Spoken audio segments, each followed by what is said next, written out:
नमस्कार, मैं हूं श्वेता। बिहारी न्यूज में आपका स्वागत है। खबरों की ओर बढ़ने से पहले एक नजर डालते हैं आज की सुर्खियों पर। पटना में खुलेगा बिहार का पहला ट्रैफिक ट्रेनिंग इंस्टीट्यूट। सिपाही और अफसरों को मिलेगी दुर्घटना प्रबंधन और वीआईपी रिहर्सल की स्पेशल ट्रेनिंग। स्कूल और कॉलेज स्तर पर भी चलेंगे जागरूकता अभियान। ठंड बढ़ने पर बिहार में अब 8 बजे के बाद ही शुरू होगी कक्षाएं। शिक्षा विभाग ने सभी स्कूलों को जारी किया निर्देश। प्रशासन ने बच्चों की सुरक्षा पर दिया जोर। बिहार में 14 से 18 दिसंबर तक चलेगा प्लस पोलियो टीकाकरण अभियान। 0 से 5 साल के सभी बच्चों को मिलेगी पोलियो की खुराक। प्रत्येक पंचायत में टास्क फोर्स होंगे सक्रिय। बीपीएससी यूपीएससी पास दिव्यांगों को अब मिलेगा वित्तीय प्रोत्साहन। मेंस और इंटरव्यू की तैयारी के लिए मिलेगी राशि। ऑनलाइन आवेदन जल्द होगा शुरू। पूर्व बल्लेबाज मुरली विजय ने की धोनी की कप्तानी और खेल शैली की तारीफ। 2007 टी20 विश्व कप के फैसले को बताया बेजोड़। कहा उनके फैसले हमेशा निर्णायक और ऐतिहासिक रहे। चलिए एक नजर डालते हैं शाम तक की बड़ी खबरों की ओर विस्तार से। पटना में खुल रहा बिहार का पहला ट्रैफिक ट्रेनिंग इंस्टीट्यूट। बिहार का पहला ट्रैफिक ट्रेनिंग इंस्टीट्यूट पटना में खुलेगा, जो मुंबई और दिल्ली मॉडल पर होगा। उप मुख्यमंत्री और गृह मंत्री सम्राट चौधरी ने इसकी घोषणा की। यहां सिपाही से लेकर के अफसरों तक को ट्रैफिक प्रबंधन, वीआईपी, कारकेड रिहर्सल, मेले और रैली में नियंत्रण, दुर्घटना प्रबंधन जैसी ट्रेनिंग दी जाएगी। ट्रेनिंग अवधि 1 सप्ताह से 6 माह तक होगी। इसमें बेसिक, रिफ्रेशर और स्पेशल कोर्स होंगे। प्रमुख मार्गों का ट्रैफिक मॉड्यूल तैयार किया जाएगा। वहीं स्कूल, कॉलेज और पंचायत स्तर पर जागरूकता अभियान भी चलाया जाएगा। इंस्टीट्यूट के लिए पटना या आसपास की जमीन चुनी जा रही।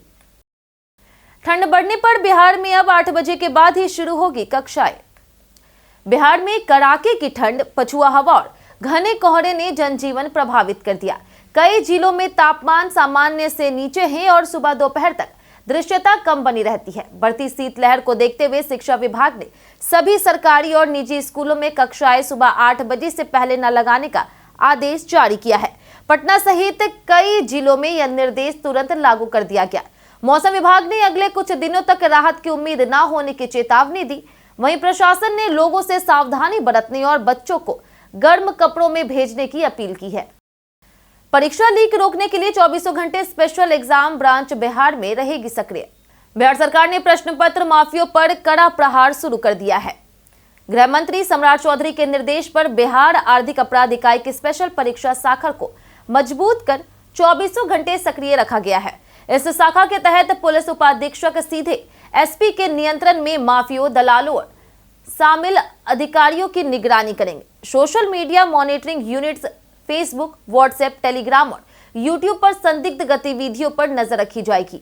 14 दिसंबर 2025 को बीपीएससी ईआई मुख्य परीक्षा के मद्देनजर विशेष सुरक्षा और सतर्कता बढ़ाई गई है। वहीं हेल्पलाइन के माध्यम से सूचना देने की सुविधा भी उपलब्ध है। पटना और नई दिल्ली के बीच शुरू होगी देश की पहली स्लीपर वंदे भारत। देश की पहली वंदे भारत स्लीपर ट्रेन अब बिहार से चलने जा रही, जिसका पहला रूट पटना से नई दिल्ली होगा। यह हाईटेक ट्रेन 8 घंटे में दिल्ली पहुंचने का लक्ष्य रखती है। इसमें लग्जरी होटल जैसी सुविधाएं, गर्म पानी, touch free toilet, wifi, agronomic सीढ़ियां, मॉड्यूलर पेंट्री और आरामदायक AC first class, AC second class और एसी थर्ड क्लास कोच शामिल है। खास बात यह है कि 160 किलोमीटर प्रति घंटे की रफ्तार पर भी चाय नहीं छलकेगी। इसका निर्माण बीईएमएल में हुआ है और जल्द ही ट्रायल रन शुरू होगा। यह ट्रेन रात की यात्रा को प्रीमियम, तेज और सुरक्षित अनुभव में बदलने जा रही। बीपीएससी यूपीएससी पास दिव्यांगों को अब मिलेगा वित्तीय प्रोत्साहन। बिहार सरकार ने दिव्यांग युवाओं को सिविल सेवाओं में प्रोत्साहित करने के लिए दिव्यांगजन सिविल सेवा प्रोत्साहन योजना शुरू की है। अब पिछड़ा वर्ग, ईडब्ल्यूएस और सामान्य वर्ग के पुरुष दिव्यांग अभ्यर्थी भी बीपीएससी प्रीलिम्स पास करने के बाद 50,000 रुपए और यूपीएससी प्रीलिम्स पास करने पर 1 लाख रुपए की आर्थिक सहायता पाएंगे। यह राशि मेंस और इंटरव्यू की तैयारी के लिए एक बार में मिलेगी। अभ्यर्थी बिहार का स्थायी निवासी, 40% या अधिक दिव्यांग और किसी सरकारी नौकरी में ना हो। जल्द ही ऑनलाइन आवेदन शुरू होंगे। योजना का उद्देश्य दिव्यांग युवाओं की भागीदारी और सशक्तिकरण को बढ़ाना है। बिहार सरकार ने की 8 नए आईपीएस अधिकारियों की नियुक्ति। बिहार सरकार ने 8 नए आईपीएस अधिकारियों की नियुक्ति कर राज्य के प्रशासनिक ढांचे को मजबूत किया है। ये सभी 2023 और 2024 बैच के बिहार कैडर अधिकारी हैं, जिन्होंने हैदराबाद की राष्ट्रीय पुलिस एकेडमी में प्रशिक्षण पूरा किया। उन्हें सहायक पुलिस अधीक्षक के रूप में विभिन्न जिलों में तैनात किया गया।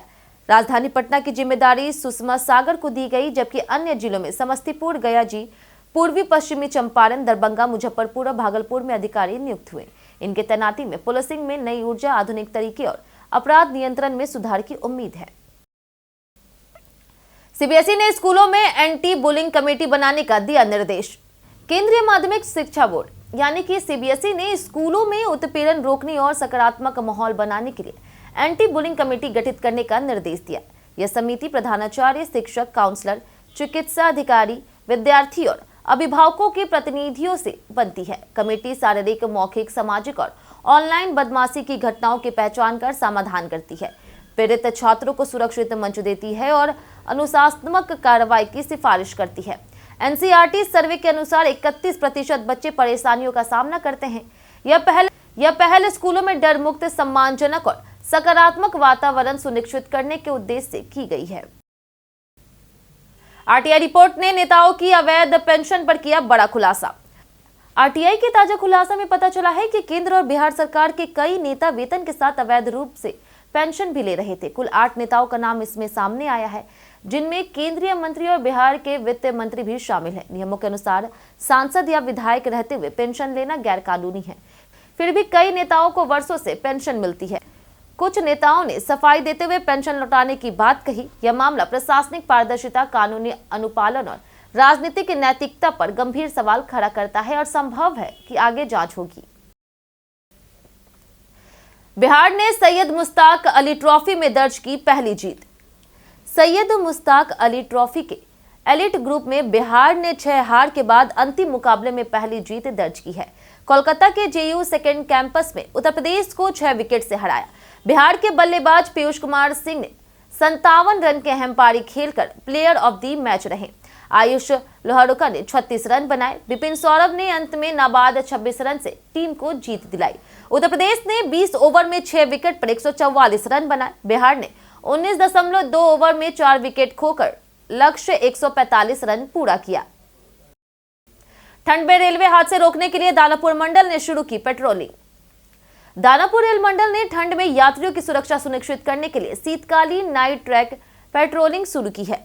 मंडल के 2080 किलोमीटर रेलवे ट्रैक की प्रतिदिन जांच की जा रही। इसके लिए 780 कर्मचारियों को 2-2 के ग्रुप में तैनात किया गया है। डबल ट्रैक पर 2 किलोमीटर और सिंगल ट्रैक पर 4 किलोमीटर की जिम्मेदारी एक टीम संभाल रही है। यह पेट्रोलिंग रात 10 बजे से सुबह 6 बजे तक होती है, जिसमें कर्मचारी 2 स्टेशनों के बीच ट्रैक जांच कर रजिस्टर में हस्ताक्षर बदलते हैं। ठंड में ट्रैक के क्रैक या सिकुड़ने की आशंका को देखते हुए यह अभियान फरवरी 2026 तक चलेगा। ताजपुर बख्तियारपुर गंगा पुल समय पर होगा तैयार, मुख्य सचिव का निर्देश। बिहार को जल्द बड़ी सौगात मिलने वाली है। मुख्य सचिव प्रत्यय अमृत ने ताजपुर बख्तियारपुर गंगा पुल, मंडई वियर सिंचाई परियोजना, नॉर्थ कोयल जलाशय, बंद पड़ी चीनी मिलों पर उच्च स्तरीय बैठकें कर सभी विभागों को समय सीमा के भीतर काम पूरा करने का निर्देश दिया।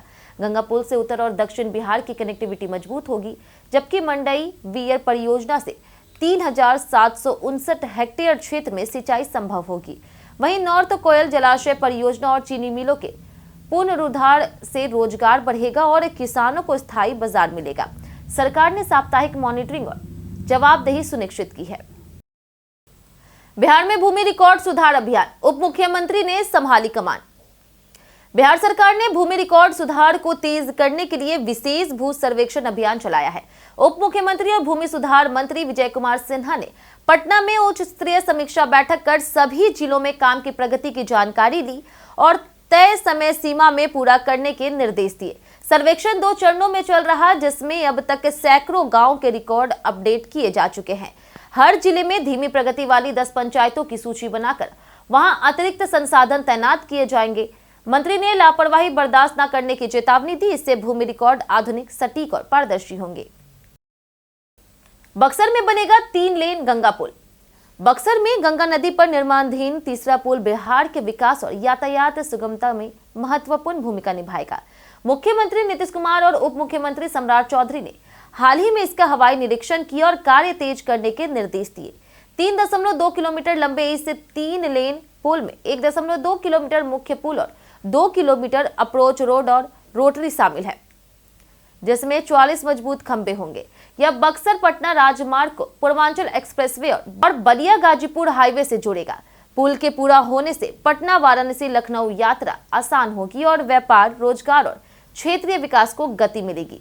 कुल लागत लगभग 368 करोड़ और निर्माण अवधि 910 दिन है।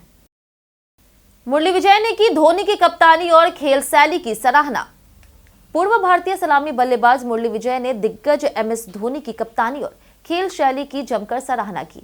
विजय ने कहा कि धोनी स्वाभाविक और अनोखे हैं, जिनके सहज और निर्णायक फैसले जैसे 2007 T20 विश्व कप का अंतिम ओवर जोगिंदर शर्मा को सौंपना ऐतिहासिक रहा। उन्होंने धोनी की पावर हिटिंग, मानसिक मजबूती और खेल पर प्रभाव को बेजोड़ बताया। मुरली विजय ने IPL में धोनी की कप्तानी में 8 सीजन खेले। अपने 87 अंतर्राष्ट्रीय मैचों में उन्होंने 4,490 रन बनाए। IPL में 2,619 रन और 25.93 की औसत से प्रदर्शन किया। बीते दिन हमारे द्वारा पूछे गए सवाल का जवाब आप लोगों में से बहुत लोगों ने हमारे कमेंट बॉक्स सेक्शन में लिख कर दिया है। जिन्होंने हमारे द्वारा पूछे गए सवाल का जवाब दिया उनके नाम हैं रवि मोहन वर्मा, मनोज दास, लक्ष्मी मेहता, शिवम कुमार, नौशाद रजा, चांदनी पासवान, राकेश मिश्रा, नीरज कुमार, दीपक कुमार, राजेश कुमार, कृष्णा देव, अनवर करीम खान, विपिन वर्मा, धीरज कुमार, कामेश्वर सिंह, रामबाबू दास, संजीव कुमार, रंजीत मिश्रा, बिट्टू कुमार, अशोक दास, रवि कुमार और रितेश कुमार। इसी के साथ बढ़ते हैं आज के सवाल की ओर। आज का सवाल है, क्या आपको लगता है कि बिहार की सांस्कृतिक धरोहर को बढ़ावा दिया जा रहा? आप अपना जवाब हमें हमारे कमेंट सेक्शन में लिखकर जरूर बताएं। आज के लिए इतना ही। बिहार की तमाम खबरों के साथ बने रहने के लिए देखते रहे बिहारी न्यूज। और साथ ही अगर यूट्यूब चैनल पर देख रहे हैं तो चैनल को सब्सक्राइब करें और अगर आप फेसबुक पेज पर देख रहे हैं तो लाइक और फॉलो जरूर करें।